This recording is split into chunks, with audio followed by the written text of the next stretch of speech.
नमस्कार, मैं सवार, आप देख रहे हैं इन्फो न्यूज भारत। जहां एक तरफ राम मंदिर के प्राण प्रतिष्ठा को लेकर देश भर में दिवाली मनाई जा रही है, वहीं दूसरी तरफ आप देख रहे होंगे कि राहुल गांधी अपनी भारत जोड़ो न्याय यात्रा को शुरू कर चुके हैं। इसी को लेकर आज हजारीबाग में भी एक मीटिंग की गई है और मीटिंग का मकसद क्या है ये हम जानेंगे। अजय जी हमारे साथ इस वक्त हैं। आज की मीटिंग का मकसद क्या रहा है?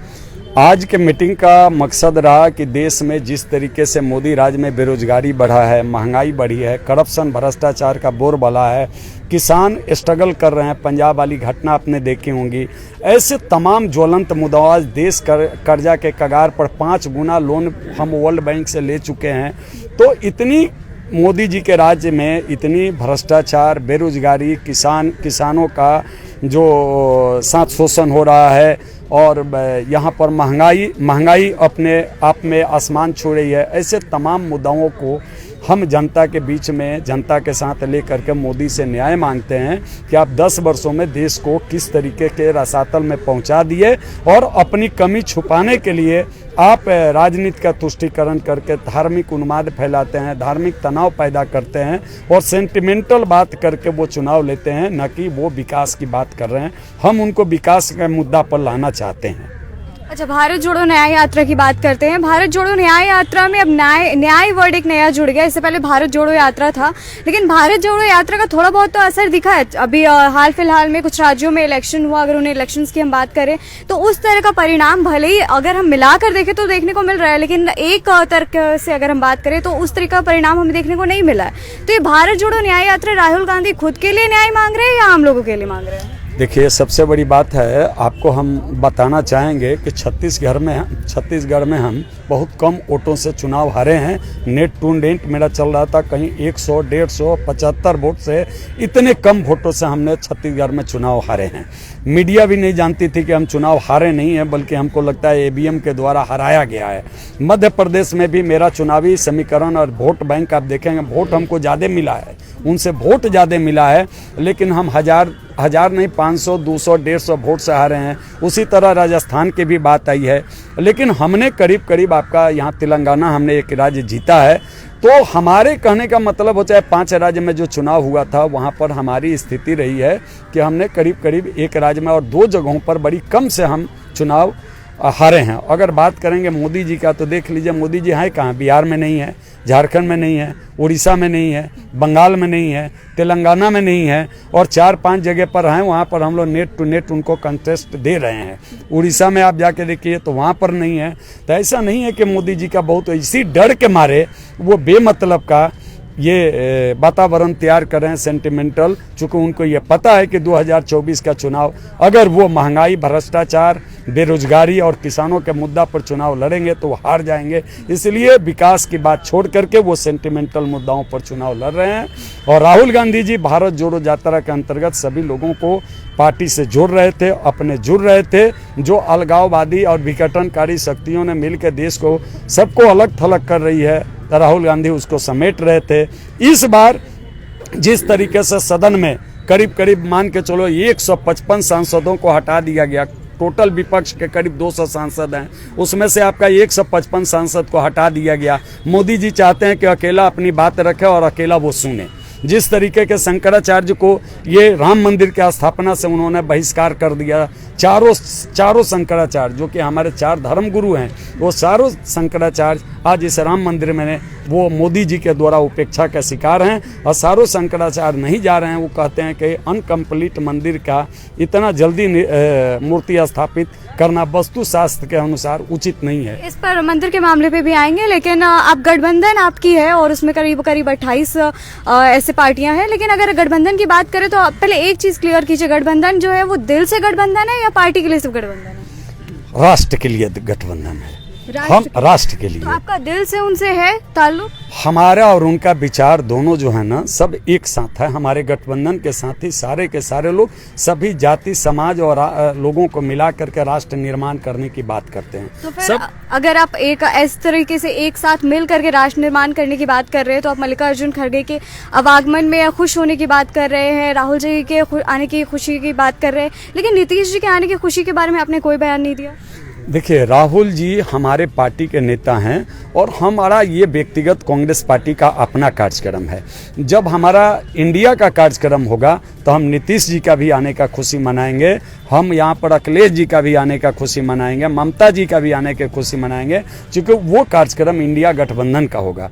लेकिन अगर नीतीश जी का अपना पार्टी कोई कार्यक्रम कर रही है, अगर हेमंत जी की अपनी पार्टी कोई कार्यक्रम कर रही है, तो वो उनका संगठन का कार्यक्रम होता है, उसमें दूसरे के शादी में बगैर निमंत्रण का हम कैसे जाएंगे। पर है तो आप लोग गठबंधन में, तो गठबंधन नहीं, की तो जब सरकार है। इंडिया की जब बात आएगी, जब इंडिया गठबंधन की बात आएगी, और उस समय जब जैसे हम सब गठबंधन में होने के साथ ही साथ सबका अपना अपना संगठन है, तो जब संगठन के दृष्टिकोण से कोई कार्यक्रम होता है तो उसका अपना दल का स्वयं का एजेंडा होता है और स्वयं की बात आती है। जब हम गठबंधन की बात करते हैं तो कॉमन एजेंडा पर बात करते हैं, और वहाँ सब्जेक्ट भी हमारे पास होती है कि हम इस मुद्दा पर चुनाव लड़ेंगे और ये मेरा अपना पॉलिटिकल एजेंडा होगा। तो अभी तक हमारा पॉलिटिकल एजेंडा नहीं तय हुआ है और इंडिया गठबंधन ने कोई कार्यक्रम अभी तक घोषित नहीं किया है। जिस दिन कार्यक्रम घोषित करेगी उस दिन हम इंडिया गठबंधन के माध्यम से लोकसभा में बात करेंगे। अच्छा, राम मंदिर की प्राण प्रतिष्ठा पे आते हैं। राम मंदिर की प्राण प्रतिष्ठा को होने को लेकर के डेट तारीख सारी निकाल दी गई है, लेकिन कांग्रेस इसमें भागीदारी दिखाते हुए नजर नहीं आ रही है। मतलब क्या वजह रहा है? देखिए, राम मंदिर के रामलला की स्थापना हमारा राजीव गांधी ने किया, भूमि पूजन राजीव गांधी जी ने किया, और राम राज्य बनाने की कल्पना राजीव गांधी की, भारत की अपनी उनकी कल्पना थी। राम के प्रति हमारी आस्था जो है ना, हमारा हे राम कहते हुए गांधी जी ने जान दे दिया, और उन्होंने कहा रघुपति राघव राजा राम पतित पावन सीताराम। तो ये हमारी राम शब्द से हमारा कांग्रेस पार्टी का न्यूज़ चला है। चूँकि आप गांधी जी को जानते होंगे कि उनका भजन क्या था, रघुपति राघव राजा राम पतित पावन सीता नाम। ये कह के कांग्रेस पार्टी कोई भी कार्यक्रम करती थी आंदोलन का, तो वो रघुपति राघव राजा राम के बात से करती थी। और राजीव गांधी जी जब प्रधानमंत्री बने तो रामलला का इतने वर्षों बाद पहला मूर्ति रखे, भूमि पूजन भी किए। लेकिन जिस तरीके से मोदी जी धार्मिक द्वेष फैला करके राम को ला रहे हैं ना, हम लोग मान के चलते हैं राष्ट्र के लिए धार्मिक द्वेष फैला करके अगर कोई काम करते हैं तो वह राष्ट्र के लिए अच्छा बात नहीं होता है। अनकम्प्लीट मंदिर में इतना जल्दबाजी में जो वो कर रहे हैं चुनावी लाभ लेने के लिए, हमको लगता है कि अगर मंदिर कंप्लीट करके करते तो मोदी जी का और शाबाशी होता। अगर सारे शंकराचार्य और सारे धर्म गुरुओं को अगर आगे करके करते तो हमारा सनातन धर्म की प्रतिष्ठा बढ़ती। मैं भी एक हिंदू हूँ और राम का मैं डेली पूजा करता हूँ, लेकिन राम के जिस भव्यता से मंदिर स्थापना होना चाहिए था, मूर्ति स्थापना होना चाहिए था, वो भव्यता नहीं दे रहे हैं। वो शंकराचार्य और वो धर्म गुरुओं को वो सम्मान नहीं दे रहे हैं, और उनके अनुसार वो आदर करके वो सिर्फ एक पॉलिटिकल बात कर रहे हैं। लेकिन राम जैसे भी आए हम लोगों को उनका स्वागत है, कहीं भी हम लोग राम के साथ में उनके ये, चूँकि राम राजीव गांधी का परिकल्पना थे और हम आज भी उनके राम के प्रति हमारी आस्था है। अच्छा, इलेक्शंस आने वाले, हम सबको पता है कि 2024 बहुत खास होने वाला है। इसके बीच में जो बीजेपी है दो बड़े फैसले लेते हुए नजर आ रही है, एक राम मंदिर के प्राण प्रतिष्ठा को लेकर के और दूसरा सीए को लेकर के। ऐसा भी कहा जा रहा है कि सीए अमेंडमेंट एक्ट को लाया जा सकता है 28 फरवरी से पहले तक, और इलेक्शंस को भी करवाया जा सकता है। उसको लेकर के भी रिक्वेस्ट लगाया जा सकता है कि फरवरी तक इलेक्शंस के डेट को रिलीज किया जाए। क्या लगता है ये सारी चीज़ों को एक साथ करने का और एक साथ मिला जुला करके करने का क्या रीज़न रहा है? जब से अमित शाह मोदी जी की गवर्नमेंट आई 4-5 कानून आ गया, और सारे कानूनों में कहा गया कि जितने भी बांग्लादेशी थे उनको हम हटा देंगे, और जितने विदेश से लोग आए हैं उनको इंडिया में हम बसाएंगे। आपने देखा होगा कि इतनी कानून आई, किसी को कुछ हुआ क्या? ये सब आई वास है। लोगों को एक माइंड वाश करने के लिए इस तरह की वो लगातार प्रयास कर रहे हैं कि किस तरीके से लोगों को अंदर में द्वेष फैला करके, ताकि विकास के मुद्दा पर, महंगाई के मुद्दा पर चुनाव ना हो, और मोदी जी उसको एक सेंटिमेंटल वातावरण तैयार करना चाहते। जैसे आपने देखा होगा कि उस समय जब 2000 का नोट आया था तो उन्होंने कहा था कि 2000 नोट एक ऐसा है कि ज़मीन के नीचे भी डाल दीजिएगा तो चिप से उसका बात आएगा। 2000 का नोट से उन्होंने कहा था कि सारा आतंकवाद देश का खत्म हो जाएगा। आप बात बताइए कि वो व्यक्ति ने कहा कि अगर हमारा नोटबंदी गलत होगा तो चौराहे पर मेरे को जूता मारिएगा आप। आज बताइए हम क्या जूता मारें? उन्होंने स्वयं अपनी नोटबंदी का, अपना नोटबंदी वापस ले लिया, 2000 का नोट वापस ले लिया, और अब बताइए उनको कौन जूता मारेगा? जब उन्होंने कहा मेरा नोटबंदी का निर्णय सही था, तो फिर उन्होंने 2000 का नोट वापस क्यों लिया? फिर उन्होंने ये कहा था कि नोट अगर इससे आतंकवाद कम, आज उनको मानना पड़ा कि 2000 के नोट से करप्शन, भ्रष्टाचार और आतंकवाद ज़्यादा बढ़ा। ये आम पब्लिक का 2000 का नोट नहीं है और उन्होंने ले लिया। कांग्रेस पार्टी ने तो 1000, 500, 200 का नोट चलाया था। ये 2000 का तो मोदी जी का अपना नोट था। तो आप खुद बताइए कि मोदी जी अपने ही निर्णय पर कितना वो ज़्यादा पश्चाताप करते हैं, बैक हटते हैं। किसान के मुद्दा पर उन्होंने बैक हट गया। अभी आपने देखा तो सारे के सारे ड्राइवरों के लिए जो कानून लेके आया था, इस मुद्दा से बैक हट गया। तो ये पलटू राम है। ये हर चीज़ को एक बार गेज नापते हैं, जब पब्लिक जाग जाती है तो बैक हो जाते हैं। हम लोग भी न्याय यात्रा के माध्यम से इस बार 2024 में हम लोग उनको बैक करना चाहते हैं, चूँकि उनका रहना राष्ट्रहित के लिए ठीक नहीं है। लेकिन आपको हम इस बार जी तारीफ करेंगे कि आपने इतनी कम उम्र में इतनी सटीक बात कही कि सीनियर लोगों को आपसे सीखना पड़ेगा। Thank you. ये आपका बड़प्पन है। हजारीबाग में क्या माहौल देखने को मिल रहा है? राहुल गांधी जी आ रहे हैं, काफ़ी खुश हैं आप लोग, लेकिन हजारीबाग के वासियों का क्या इसमें दिख रहा है? देखिए, जो जिनको लगता है कि आज के टाइम में देश में न्याय की बात करने वाले लोग हैं, वो निश्चित रूप से राहुल गांधी जी की ओर एक टकटकी निगाहों से देख रहे हैं।